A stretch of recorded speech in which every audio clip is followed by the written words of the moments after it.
This is a study in which we tried to unpack some of the reasons for Nepal's success in reducing undernutrition since the mid-1990s.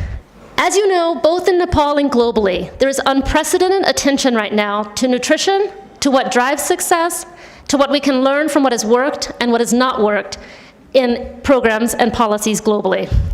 Stories of Change is a global initiative led by the International Food Policy Research Institute, known as IFPRI, to synthesize evidence and to tell stories, starting with 6 countries: Nepal, Bangladesh, the state of Odisha in India, Senegal, Zambia, and Ethiopia. These stories rely upon complex analysis and multiple methods. Quantitative statistical techniques to look at data over time and see what's happening, not only in trends, but using complex analytic techniques, and qualitative analysis to understand the political economy, including the challenges, constraints, incentives, trade-offs, and opportunities to prioritizing and to scaling up multi-sectoral nutrition. What does it take to move beyond a document and into real change? This is also complemented in most of the countries with qualitative work done speaking to mothers living in rural areas who are oftentimes bearing the burden of malnutrition. This is a conceptual framework which most of you in the room are likely familiar with. It came out in the Lancet 2013 series on undernutrition and highlighted not only what the 1990 UNICEF framework had highlighted, that the determinants of nutritional status are complex and varied, but also highlighted that the interventions, if we want to see change, will require that we work across sectors, and that we will have both a combination of nutrition-specific interventions, vitamin A, for example, food fortification, dietary diversity, and also nutrition-sensitive interventions. It will require that we address limitations that most countries dealing with undernutrition face in other sectors: agriculture, food security, water sanitation, education, and so on. This framework formed the basis for how we conceptualize the Stories of Change project in Nepal. There's another framework which we also used, and we refer to this as the 5 C's framework. This framework was built upon a framework published by Gillespie et al., also in the Lancet 2013 Undernutrition series, looking at the policy drivers of change. So we're interested with this study in looking at what changes have happened in the past and what challenges might remain for the future in 3 broad dimensions: commitment, coherence, and community. And it was these research questions that drove the methods which I was beginning to introduce previously. On this slide, we give more detailed information about the research methods used. In order to look at the quantitative drivers of change, some of you may have already seen several publications looking at Nepal and looking at a few other countries using what are called decomposition techniques, which attempt to analyze what are the drivers in different indicators in reducing undernutrition in a particular country. This study complements those by doing a few things differently. First of all, the studies you've seen previously, if you've read the published scientific literature, look at stunting among children under 5, whereas we chose to look at the 1,000-day period and include stunting, wasting, and maternal underweight for children under 2 and for mothers, of course. We also chose to look at this by agroecological zone and to tease out if we can understand how different drivers are driving different results in different areas of the country. As mentioned previously, we complemented the quantitative work with some qualitative studies. The Mother's Perspective study I found quite interesting. We hired someone to basically speak with mothers who gave birth to a child between 1996 and the present. In other words, the same time period that the quantitative data was looking at. And we broke them into 5 mothers per 5-year period to do that analysis. These were following a life history approach, and these were open-ended qualitative surveys with mothers in 2 districts of the Terai. And then we also did a policy analysis. This involved a quite large document review, a net mapping exercise of many stakeholders who are present in the room and or on the panel, and also some qualitative key informant interviews, specifically looking at the multi-sectoral nutrition plan and what the challenges and opportunities moving forward might be. Finally, of course, we got ethical approval for the study before embarking, both from the Nepal Health Research Council and from IFPRI's internal review board. So to start, basically we started out with the understanding that the nutritional outcomes in Nepal have changed over time. There has been steady progress in reducing stunting, also wasting from 1996 to 2011, and maternal underweight. Obviously, stunting stands out and is known now globally as one of the fastest reductions in stunting globally. So the question was, what drove this change? And looking at DHS data over time, starting with 2001, when IYCF indicators were collected in the Nepal DHS, we honestly don't see much change in infant and young child feeding practices. And so we would think of this as the nutrition-specific driver, potentially, of the change in nutritional status, and there's very little happening. So then we began to look at what has changed in perhaps some of the drivers that are hypothesized to lead to reductions in nutritional outcomes over time. And what you're seeing here are the changes that took place over time from 1996 to 2011. The asset index, for example, people seem to have really increased their wealth as measured by the asset index, and maternal education also shot up quite drastically in the country. We have other things such as birth order, which is basically measuring the number of children in a household, or birth interval, which might be looking at family planning type projects because it's looking at what is the spacing between two births. These are some additional changes that we saw, and these are ones that are measured by percentage change. So what you see here is the change from 1996 to 2011. And I don't know if you can read all of the specific indicators, but they start from 4 more antenatal care visits among women, iron supplementation, hospital births, and then all vaccinations, and then several WASH variables, and lastly, maternal empowerment, obviously measured with the decision-making questions from the DHS data. So one thing to keep in mind with this quantitative analysis that we did is that we're limited by what data is available. And so therefore, there might be other indicators that we know contribute to nutritional well-being, not in the same data set. So these, as you can see, are all improving in Nepal. So the synopsis of the previous 3 slides is that we saw little movement among nutrition-specific indicators for children, but we see drastic movement, particularly for health and WASH indicators in the country. So this is the analysis that I was mentioned previously. This is the decomposition technique, and basically it's a method in which you use the magnitude of the coefficient for the change and the rate of change over time to be able to try to see what was driving the actual change in the country. And I want to highlight to you the gray bar, if you can see that, which is the top area on both the stunting, which is labeled as child growth, and maternal weight gain, which is actually BMI. That's because that is the part of the change that was seen in that particular indicator over time that is not explained by the model that we are using.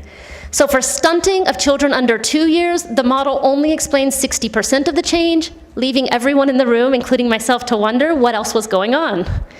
For wasting, interestingly, the model actually explains slightly over 100%. You would have anticipated about 103%, and for maternal underweight, it's around 85%. And what this graph shows you, interestingly, I think, is that both health services and sanitation have massively contributed to the reductions that we see in stunting. And the model shows you what percentage that is. And also, interestingly, is that for different nutritional indicators, investment in different sectors might be important. So certain WASH indicators, for example, might be behind the reduction in wasting more than they are the reduction in stunting, and so on. However, despite that variation, the same indicators seem to come up.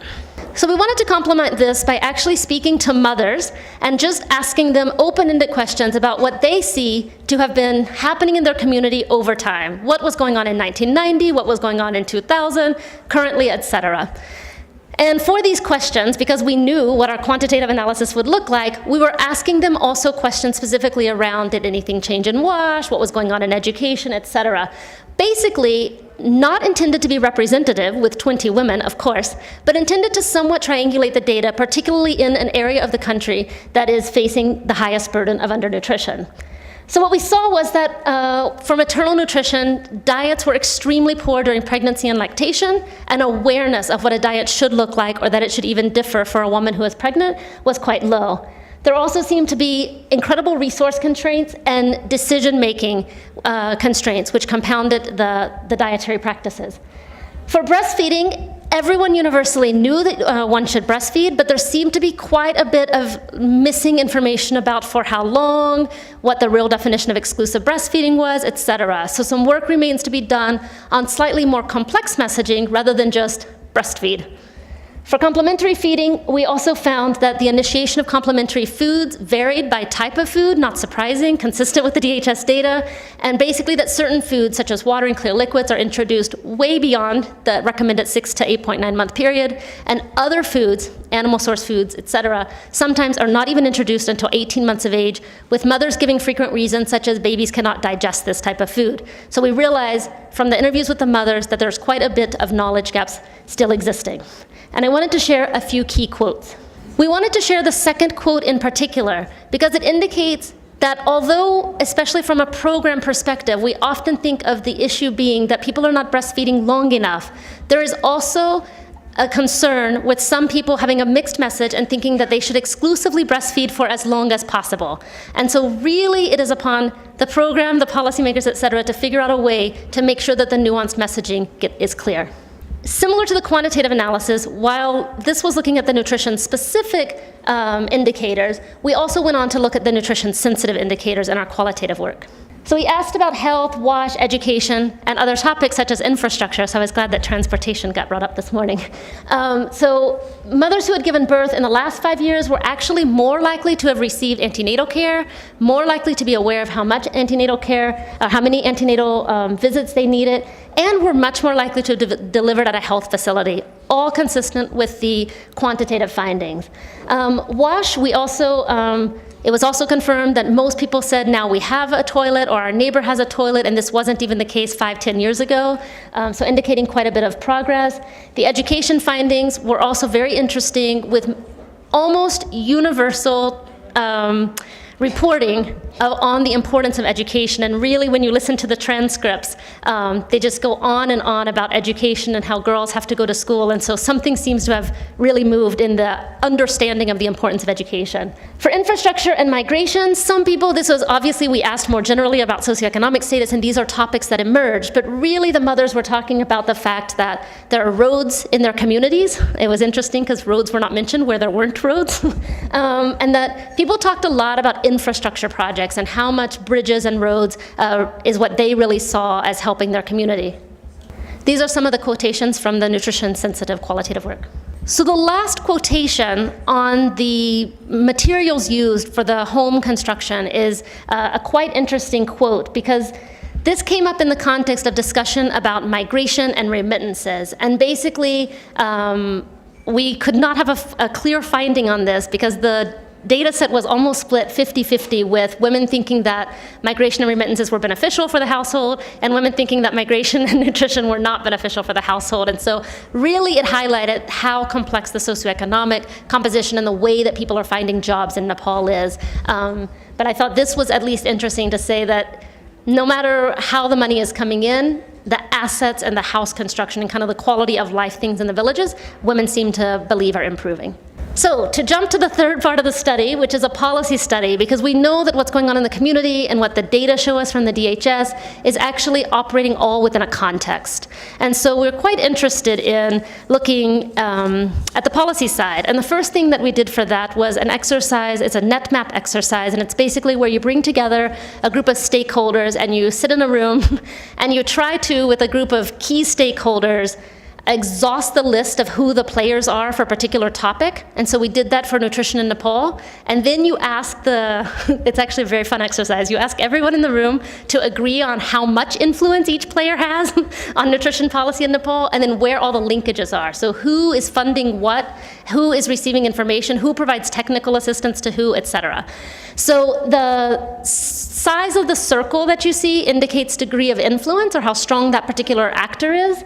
And the arrows indicate either information or funding flows or technical assistance. And the color coding is type of stakeholder, which is actually how you start the meeting, by everyone agreeing on this. And so we have government as yellow, orange development partners, green academics, et cetera.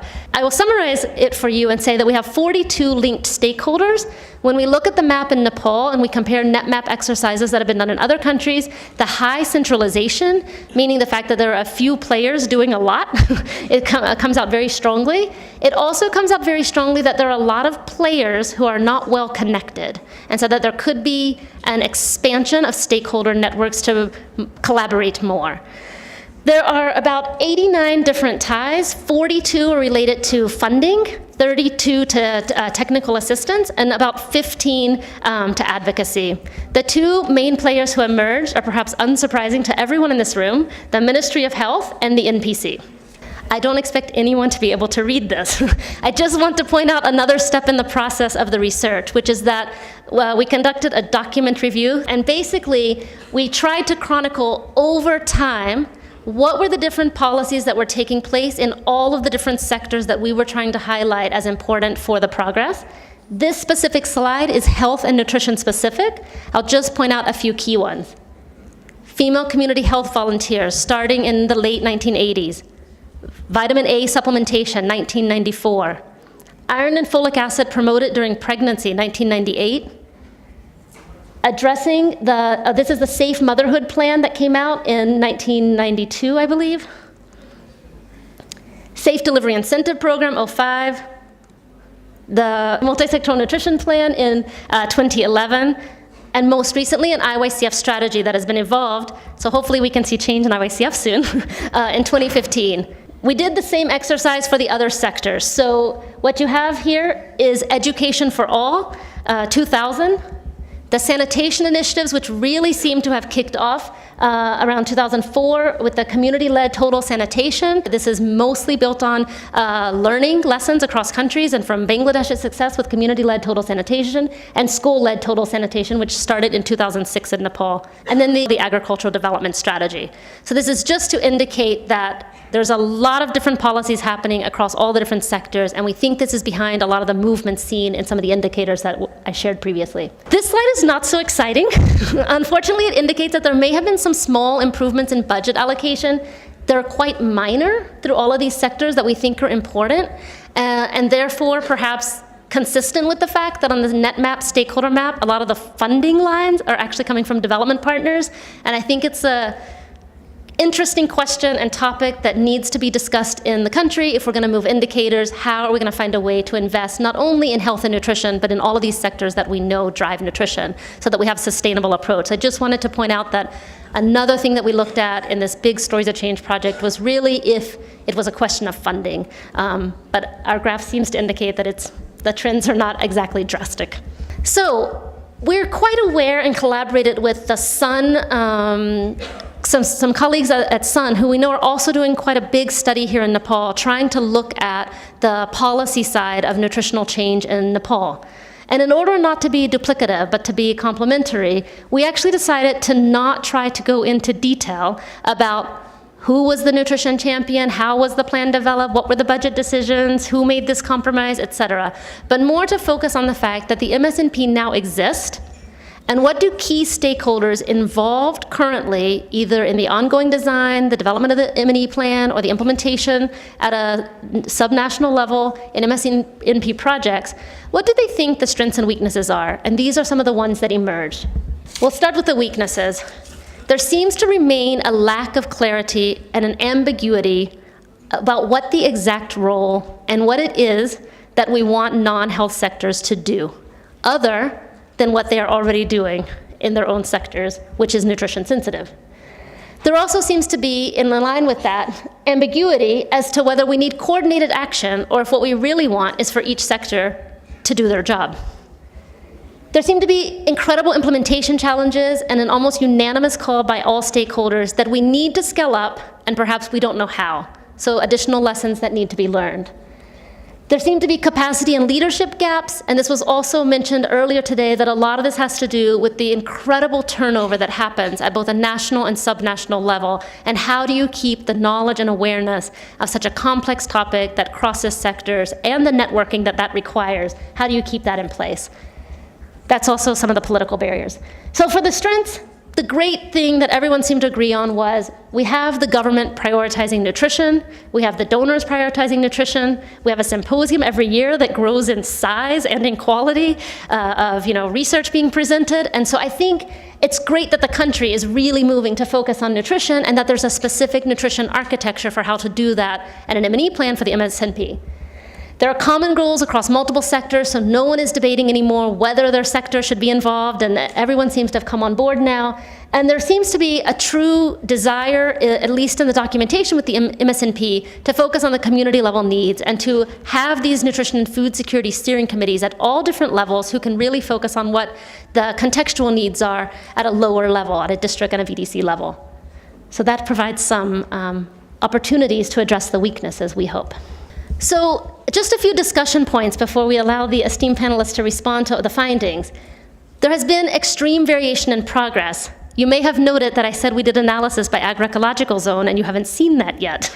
That is in part due to time, and also in part because we are still analyzing. But what I can tell you is that the progress by agroecological zone, which you can know by looking at DHS data, has varied. So we have certain regions of the country in which the progress has been much faster, and/or the overall progress has been larger.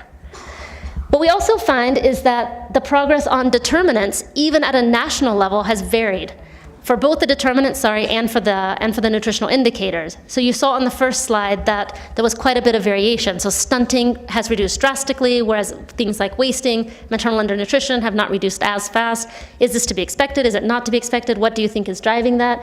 So what we can tell you is there's extreme variation. And we've also done the decomposition analysis. So the graph where I showed you that different sectors were contributing different amounts. And I can tell you a preliminary insight, it differs by agroecological zone. So not drastically, you're not suddenly gonna have a brand new thing that didn't show up previously, but it does differ. And it perhaps indicates, once again, that the Terai, the hills, and the mountains are drastically different contexts in which to address undernutrition, and we need to think carefully about what we want to do where, given the limited financial resources and time. Again, there's much work that remains, not only in the nutritional indicators. So I think Nepal is to be applauded for its success in reducing undernutrition, applauded for the improvements seen in education, water and sanitation, and so on. But much work remains to be done in all of these indicators. The access to sanitation is still quite low. Access to health services often came up in the community questionnaires. Actually, the two most common responses by mothers when you ask them, what else do you want? Roads and health services. So it indicates that people still feel that they're quite disconnected. Economic growth, I think most people in this room know, is unbelievably important for achieving these reductions in undernutrition. And Nepal can make a lot of progress on creating job opportunities and addressing economic stagnation. But economic growth is not the solution. We've seen time and again globally that economic growth alone, without investment in some of the determinants, without investment in addressing some of the equity issues discussed earlier, will not be the solution to the persistent burden of undernutrition. So there's a lack of progress as well, and some new and/or consistent problems that have just to date been unaddressed. So I was glad to hear this morning that overnutrition and overweight got brought up, because I'm concerned that we're so focused on undernutrition and we're waiting for underweight to be at a certain percentage point before we invest in that. Perhaps we should try to prevent that with some of the BCC programs we already have going on. Anemia is a massive issue in Nepal that needs to be addressed, and the food safety and hygiene issues, quite a long list. So I think that there are other issues. So some of the recommendations, we should expand coverage, and we should target the disadvantaged to have high impact interventions, for the high impact interventions that we know work. We should ensure that the MSNP has a mechanism for communication and for the types of weaknesses that emerge in the stakeholder interviews, in one-on-one conversations, to emerge in a group dialogue so that they can actually be addressed as opposed to just complaints, because there needs to be a feedback cycle so that the monitoring and evaluation of the MSNP can improve the implementation of the programs that should support the MSNP. We need to continue to build strong collaborations across sectors, but also, as mentioned in the net map, across stakeholders, and perhaps reach out to new stakeholders and not always to the same partners that we've already worked with. And as a reminder, to prioritize other equally important nutritional burdens that have been mentioned, and of course, to address gaps in the data which have prevented us, for example, from looking at the role of agriculture into nutrition, because the DHS does not have any agriculture data. It is very difficult globally to look at agriculture, health, nutrition, WASH, education, et cetera, if we don't have one data set that has lots of different indicators. So with that, we can think certain groups that are starting to work on that, such as the Nutrition Innovation Lab. And I would just like to close by saying thank you to a variety of stakeholders, some that I thanked at the beginning and some additional ones. I should mention that this Stories of Change, both for Nepal and for the other 5 countries that have to date been carried out, is funded by the Children's Investment Fund Foundation. And so thanks to SIF for their investment.